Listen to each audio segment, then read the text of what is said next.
¿Qué tal, jóvenes? ¿Cómo están? Espero que estén bien. Vamos a iniciar esta clase de repaso en este momento.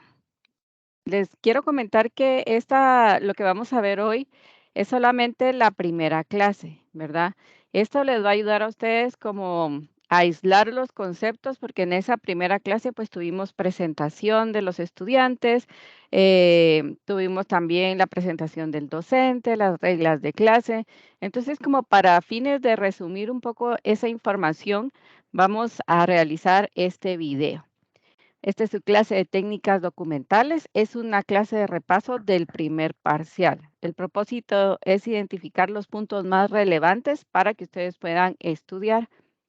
Recuerden que esta es una clase de resumen de los puntos básicos, ¿verdad? Hay más información en la clase, pero para eso pues hay que repasar lo que son las diapositivas. Pero aquí vamos a ir viendo solamente los puntos más importantes. En la segunda clase, pues ustedes tienen ahí la grabación del video que está como un poquito más reciente, entonces ustedes pueden ir consultándola. Igual si tienen alguna curiosidad, alguna duda, me pueden escribir y yo con mucho gusto les puedo apoyar.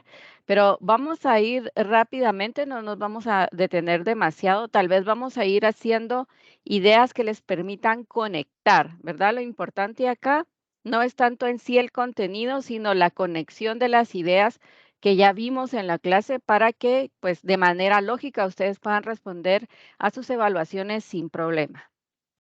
Igual siempre estas son las referencias a consultar. Este libro, Arias, el proyecto de investigación científica, es muy comprensible porque está escrito desde el punto de vista de ciencias de la salud y por ello es un buen recurso a consultar. Bueno, tenemos los temas que vamos a ver, más o menos son estos, ¿verdad? Metodología, método técnica, técnicas documentales, organización de la información. Prueba tu conocimiento. Esto es importante que ustedes se vayan haciendo preguntas. Recuerden que es una buena forma de estudiar, hacer preguntas, responderlas, analizar si las hemos respondido bien, si hay otros aspectos que considerar. ¿Cuál es la diferencia entre metodología, método y técnica? ¿Para qué sirven las normas APA y qué aspectos cubren en la presentación de una investigación? Aquí es importante elaborar todos los aspectos que cubren las normas APA. Estas normas les van a acompañar durante todo su tiempo de estudio, ¿verdad? Entonces es importante no rechazarlas, no pelearse con ellas, sino aceptarlas. ¿Cuál es la diferencia entre los distintos tipos de fuente, primaria, secundaria, terciaria? Creo que hasta ahí no llegamos, pero es un buen punto a preguntarse. Vamos a ver entonces que metodología, método y técnica son parte del mismo proceso de investigación. Recuerden que esta clase de técnicas documentales tiene como una perspectiva de investigación. Nos va a mostrar los primeros pasos de la investigación, es decir, cómo realizar correctamente nuestros proyectos de investigación. Luego ustedes van a tener otra clase que es metodología de la investigación, en donde vamos a ver aspectos más profundamente de cómo se organiza la investigación en sí.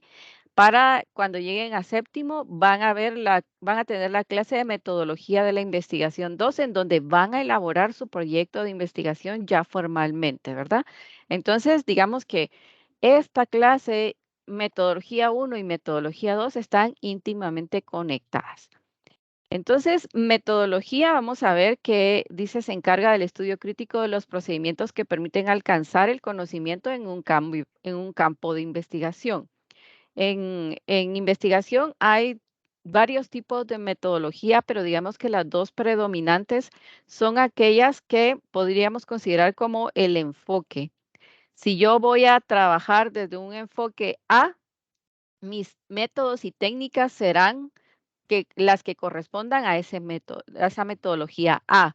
Pero si yo voy a trabajar desde el enfoque de la metodología B, entonces mis métodos y técnicas van a ir hacia allá. Es decir, es una sombría grande, como decíamos en clase, ¿verdad?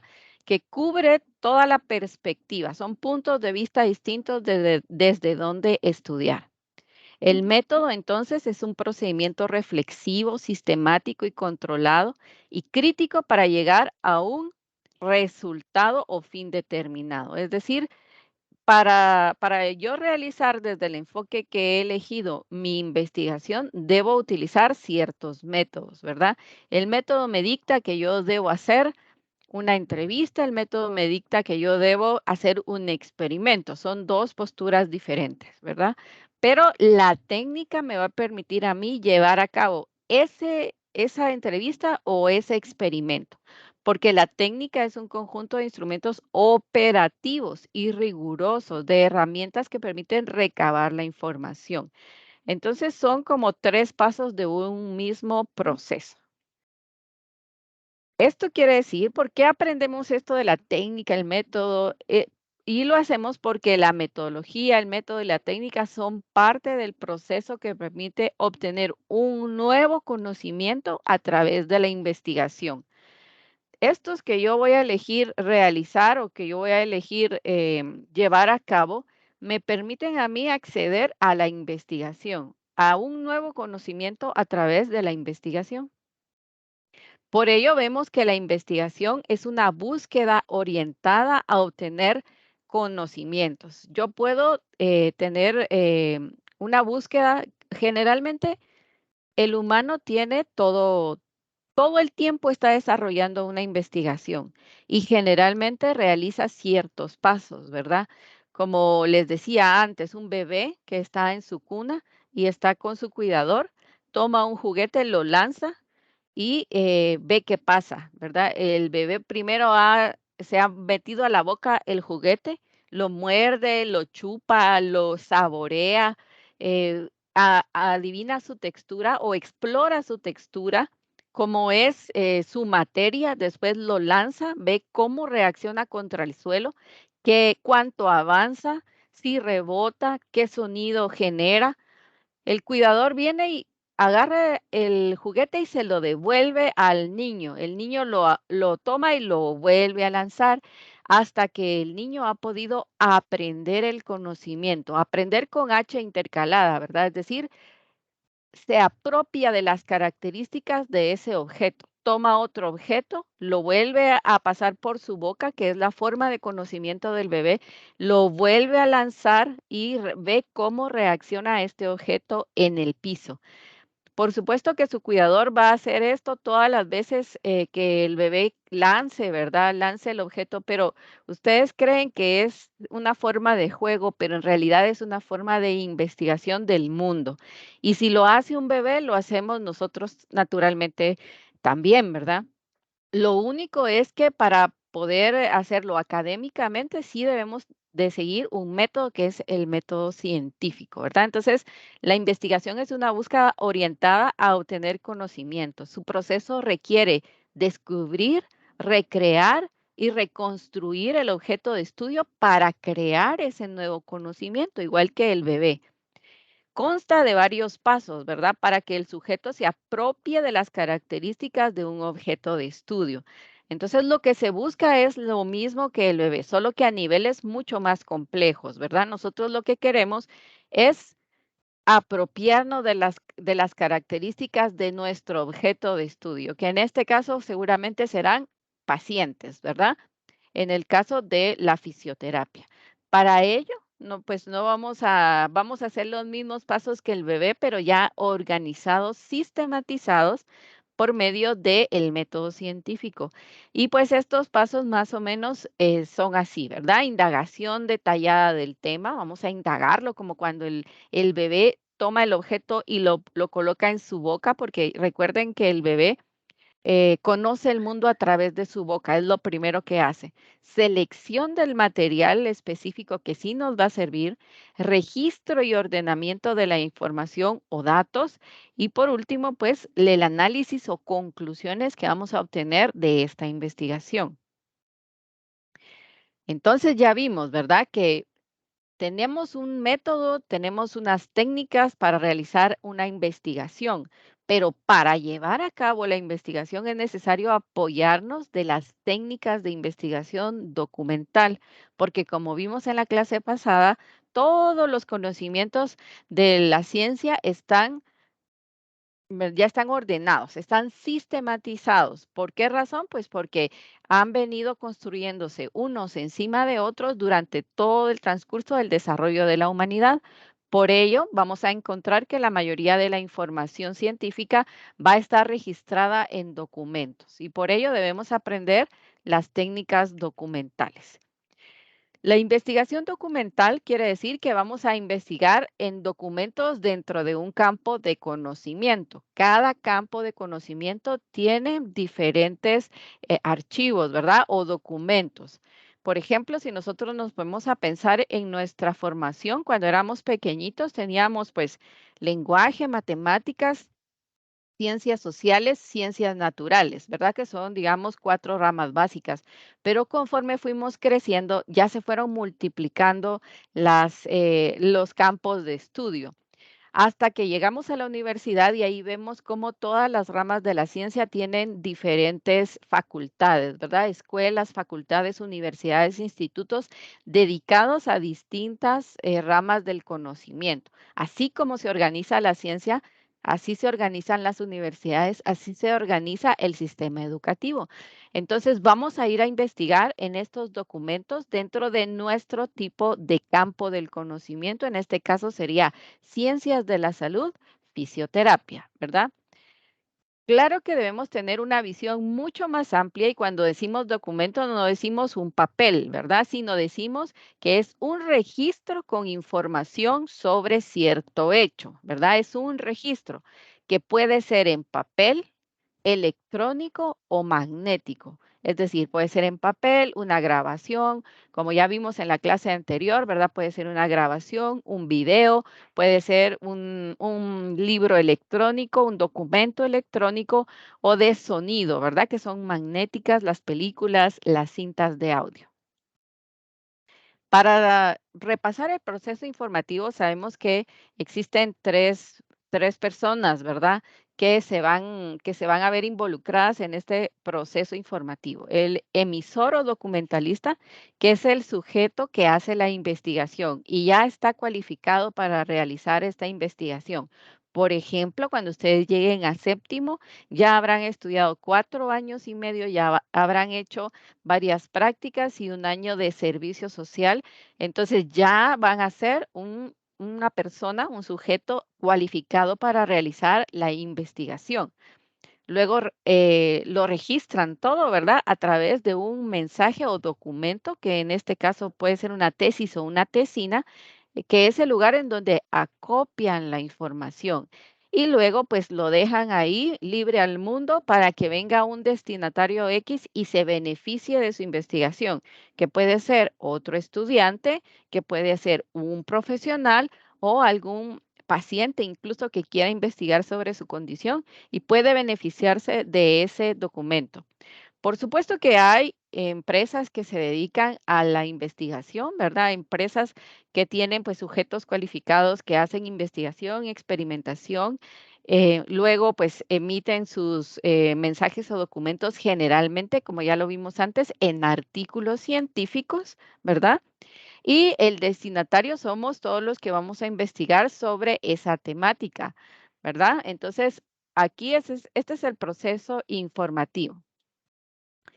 Luego sabemos que hay varias etapas, ¿verdad? La primera etapa que son, aquí son descripciones muy generales de las etapas, pero la primera será el proceso de recuperación, que es cuando usted recolecta todo el material, cuando los investigadores recolectan todos los materiales que nos va a ayudar a sustentar, ¿verdad? Sabemos que la investigación se hace sobre el sistema que ya existe, sobre los conocimientos que ya existen, debemos basarnos y por ello decimos que hay una etapa de recuperación. Luego, cuando ya se ha hecho la investigación, se ha seleccionado, se ha analizado, se han emitido conclusiones con base en la investigación, se redacta el documento y está el proceso de difusión, que este nos permite eh, facilitar el acceso a diferentes lectores, ¿verdad? Yo hago mi tesis, la voy y la deposito en una biblioteca, voy y la coloco en un repositorio en la web para la consulta. Las bibliotecas hacen un boletines de cuáles son las tesis que ha recibido, cuáles son los libros que tiene, los nuevos ingresos. Se pueden hacer índices. Ustedes entran a internet, a los motores de búsqueda y ahí van a encontrar un listado de todas las tesis que existen en esos lugares, ¿verdad? Es decir, se facilita el acceso a esta información. El objetivo de la investigación es obtener información a través de documentos para su análisis. Sabemos, ¿verdad?, que tenemos diferentes documentos según el tipo de archivo, ¿verdad? Ya vimos que tenemos los históricos que están, por ejemplo, en las hemerotecas, están en los registros, todos los archivos históricos, registros de la propiedad, ¿verdad? Registros de nacimientos, todos ellos al cabo del tiempo se convierten en documentos históricos. Memorias y anuarios, ¿verdad? Ya sabemos que de actividades, instituciones que registran todas sus actividades desde el día cero hasta el año presente.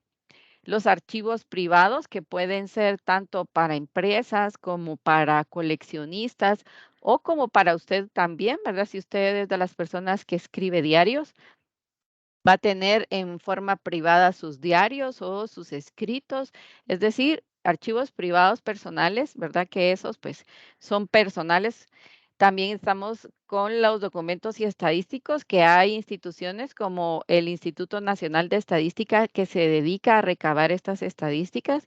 Estas instituciones gubernamentales que se dedican a hacer censos de población. Imagínense todas las preguntas que les hacen a las personas durante un censo, cuántas personas viven en la casa, cuántas personas trabajan, cuánto más o menos es el ingreso familiar, cuántos ancianos hay, cuántos menores de edad, es decir, documentos estadísticos, también asimismo de todas las patologías, los informes o estudios que hacen las instituciones como las ONGs. Las ONGs hacen informes o estudios de la situación de salud, de la vulnerabilidad, de la pobreza, de la desnutrición, del abuso, de la migración, es decir, una serie de informes y estudios. Están los documentos orales, ¿verdad? Que los documentos orales estamos hablando de las conferencias, las charlas, los festivales, los talleres, los congresos, todo esto, ¿verdad? Que queda grabado en video generalmente. Los documentos oficiales, que son muchísimos, ¿verdad? Pero también que los gobiernos tienen pues sus entregas de informes anuales, sus rendiciones de cuentas, ¿verdad? Sus rendiciones sobre el gasto del presupuesto, es decir, una serie de documentos importantes que reflejan pues el manejo de los fondos y de la cosa pública. Los documentos que son gráficos, ¿verdad? Que pues resumen los documentos estadísticos y como que los traducen. Y por supuesto la prensa, que es tal vez lo más efímero, ¿verdad? El diario de hoy ya no sirve mañana porque tiene noticia vieja. Sin embargo, si se archiva como un documento histórico, sigue vigente. Entonces, igualmente todos son valiosos. Luego vamos a pasar a lo que es la norma ZAPA. Como les digo, lo mejor de la norma ZAPA es mejor abrazarlas, ¿verdad? Abrazarlas, hacer las paces con ellas y tratar de entenderlas para ir manejándolas desde el inicio. Sabemos que Norma Zapa tiene muy pocos tipos de letra autorizados para realizar los trabajos. Los tipos de letra no tienen tanto que ver con el gusto, sino más bien con la legibilidad, es decir, que se puedan leer, que cualquier persona los pueda entender. Si usted va a leer en inglés y lee con una letra como muy gorda, con muchos colochitos o algo así, va a ser complejo que usted pueda entender, no solo por la barrera del idioma, sino además porque la letra es difícil de comprender. Entonces, lo que se busca es uniformar un tipo de letra que sea legible a cualquier público y en un tamaño adecuado para todos. Entonces, Times New Roman. Hay otras letras que también se aceptan, pero en IPET se maneja Times. tamaño 12 en un interlineado de doble espacio, es decir, 2.0, bastante alejados. Así deberían ser nuestros trabajos. Márgenes en la página de 2.54 por los 4 lados, es decir, superior, inferior, izquierda y derecha. Y cada párrafo va a llevar una sangría marcada con el tabulador o con 5 golpes de la barra espaciadora. Fíjense que ahora realmente ya no son 5 porque estamos trabajando con APA 7, disculpen ahí, la sangría es de 11 espacios con la barra espaciadora. Y la alineación del texto hacia la izquierda, es decir, no se justifica, no es un texto cuadrado, sino que es como en bandera que queda regular, es decir, en una sola, pegado al margen del lado izquierdo, pero irregular del lado derecho. Así como lo ven acá, ¿verdad? Estos títulos tienen pues lo que es la sangría, estos párrafos, perdón, y pero acá, si ustedes se dan cuenta acá, no llegan al margen derecho. Sin embargo, aquí sí están en el margen derecho. Entonces, ese es el tipo de justificado que se le hace al texto según APA 7. Los títulos de primer nivel, ¿verdad? Aquí está la descripción de los títulos, ¿verdad? Son de 12 puntos, se coloca centrado en la página en negrilla, cada palabra inicia con mayúscula, el texto o párrafo inicia en una línea nueva, es decir, abajo, ¿verdad? Título de segundo nivel, la diferencia entre el de primer nivel y el de segundo es nada más que el de segundo nivel va alineado hacia el margen izquierdo. El título de tercer nivel, la única diferencia es que va con una cursiva. Estos 3 títulos llevan el párrafo por debajo de él, ¿verdad? Y el párrafo inicia con una sangría.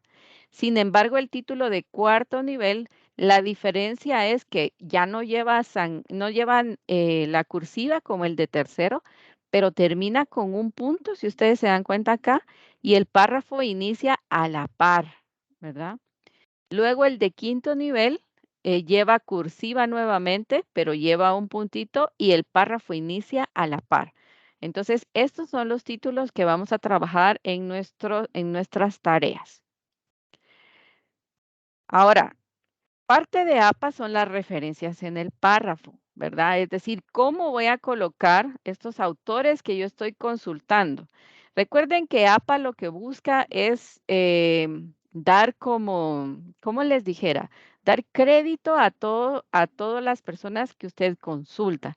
Sabemos que la ciencia es un sistema, un sistema de conocimientos.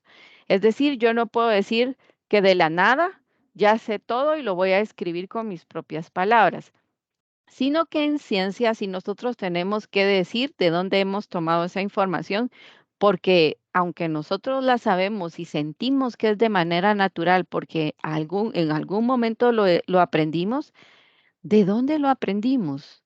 ¿Quién fue el autor que generó este conocimiento?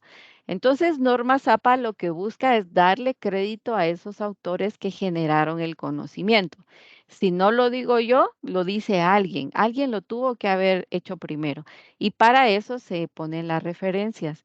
Las referencias en el párrafo se colocan de esta manera. Se pone el apellido del autor donde usted leyó esa información, una coma y el año. Esto encerrado entre paréntesis, cuando va al final del párrafo.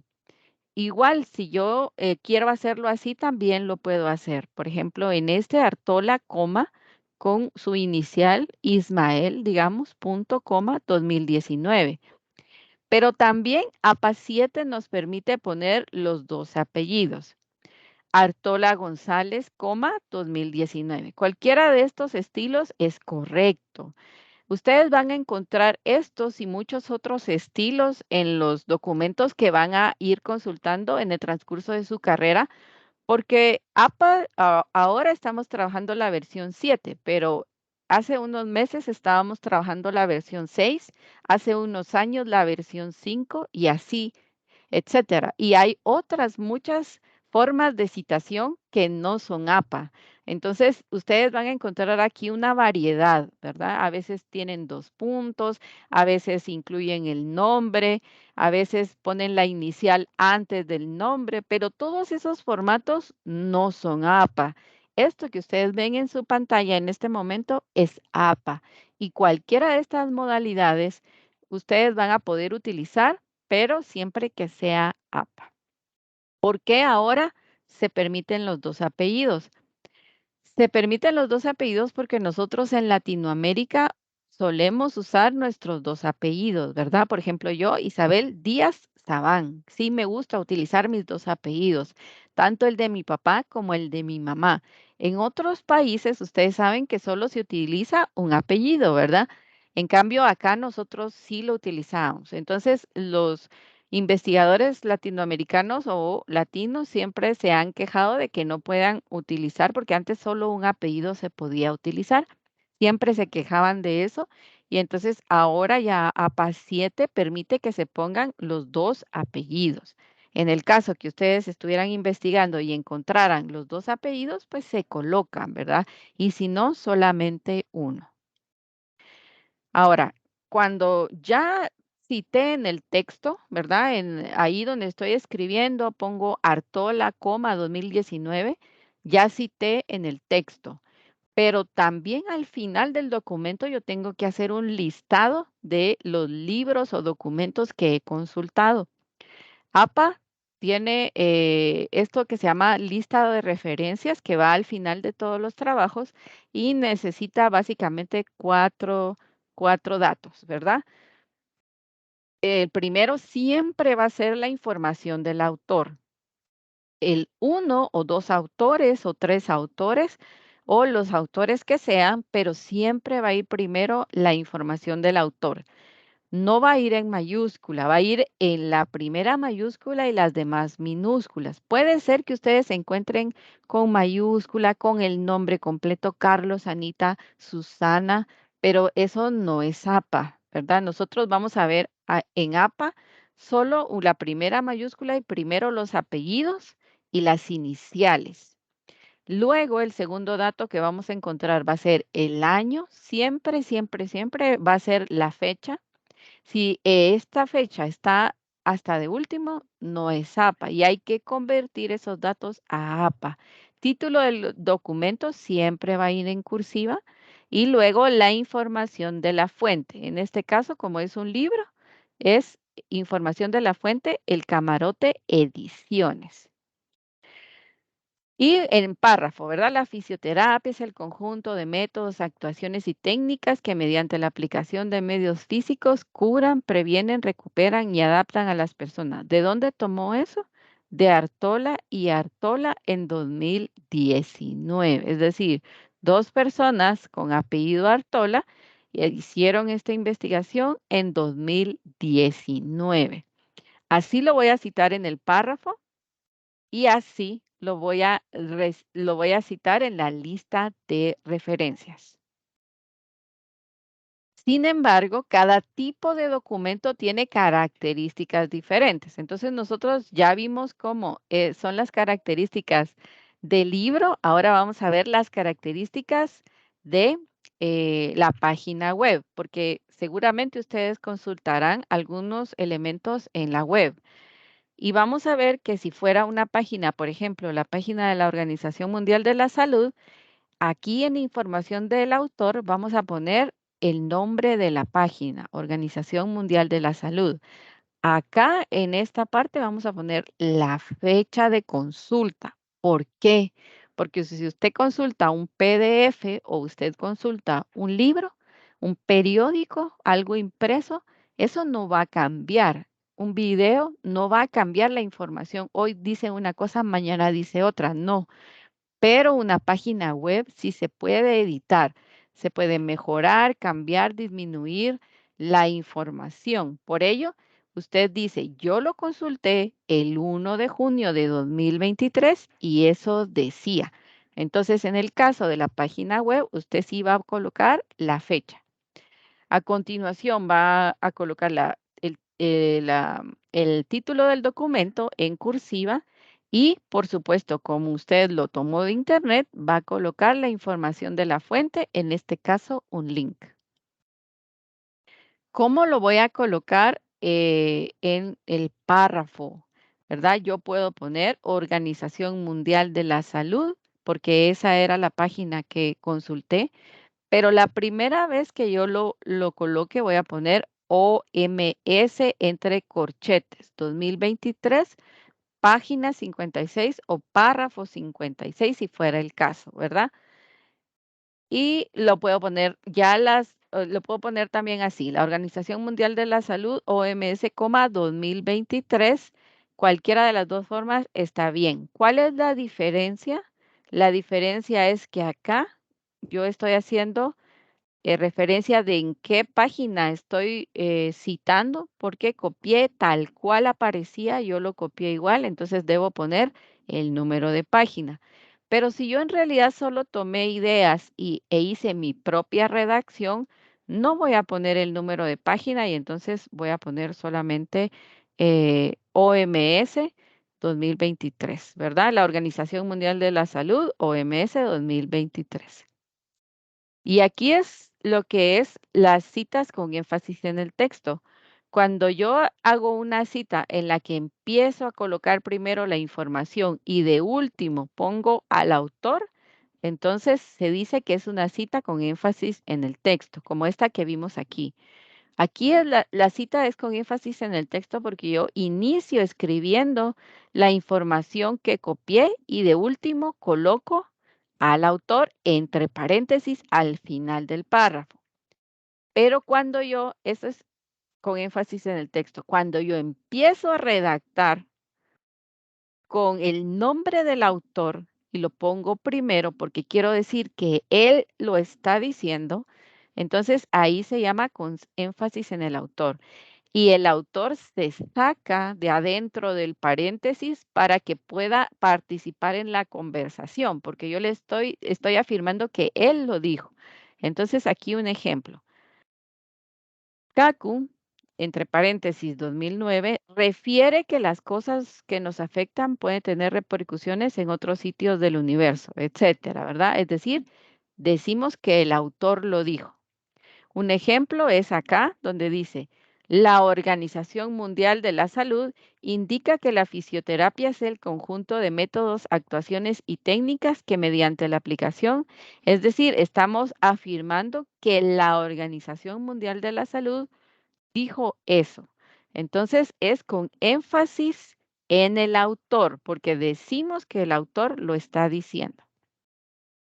Si yo voy a hacer una cita directa, que la cita directa es aquella que lo copio tal cual, es decir, copio y pego. Si es una cita directa con más de 40 palabras, yo debo dejar un espacio en blanco, es decir, un reglón en blanco de donde yo venía escribiendo de mis párrafos. Escribo la cita de más de 40 palabras, la finalizo con un punto, le pongo el apellido del autor, coma, el año de la publicación, coma, y la página de donde he tomado esa información. Cierro paréntesis y dejo otro espacio en blanco antes de seguir con mis párrafos. Esto es cómo se coloca la cita de 40 palabras. No lleva entrecomillados, solo lleva punto, pero va separado de los demás párrafos. Y como ven aquí, yo le puse o le debo poner el número de página de donde yo encuentro esta redacción tal cual. En el caso de que yo me traje esta información de una página web, lo que yo hago es que esta P pasa de número de página a número de párrafo. Y yo cuento si la información que estoy copiando la traje del párrafo 2, del párrafo 10, del párrafo 20. Entonces esa P señalará el número de párrafo en donde encuentro esa información. Si yo hago una cita directa menor a 40 palabras, entonces yo debo entrecomillar. Escribo mi cita y cuando termine de entrecomillar, cuando termine la cita, porque esta tiene que ser una cita copiada y pegada, abro comillas, ay, perdón, abro comillas, grabo coloco la información, termino, cierro comillas, abro paréntesis y pongo página tal. Y pongo la página de donde la tomé, cierro paréntesis y coma, ¿verdad? Puedo poner al autor arriba, ¿verdad? Que es lo que generalmente se hace. Robbins et al. 2003 dice que, y la cita, cierro comillas y pongo el número de página. Si yo estoy trabajando con uno o dos autores, pongo sus dos nombres, como ya lo vi, ¿verdad? Artola y Artola con una Y. Pero si yo estoy trabajando 3 autores o más, lo que va a pasar es que no puedo poner sus 3 nombres, o 4 o 5 o 6. Debo poner y otros. Esto quiere decir que Visconti y otros autores hicieron esta investigación, pero esto es en español. Lo mismo, su equivalente en latín es et al. Visconti et al. 2019. Y influencia del inglés sería Visconti y colaboradores, 2019. Yo puedo elegir cualquiera de estas formas cuando son 3 o más autores. No coloco todos los nombres y respeto siempre el autor que aparece primero. ¿Por qué? Porque el autor que aparece primero es la persona que ha dirigido el estudio. Entonces siempre se queda primero el primer autor y otros o et al y colaboradores. Bueno, hasta ahí entonces llega la información. Espero que les haya servido, jóvenes. Se los voy a compartir por internet. Les deseo mucha suerte. Recuerden que pueden ver la grabación de la clase en la reunión.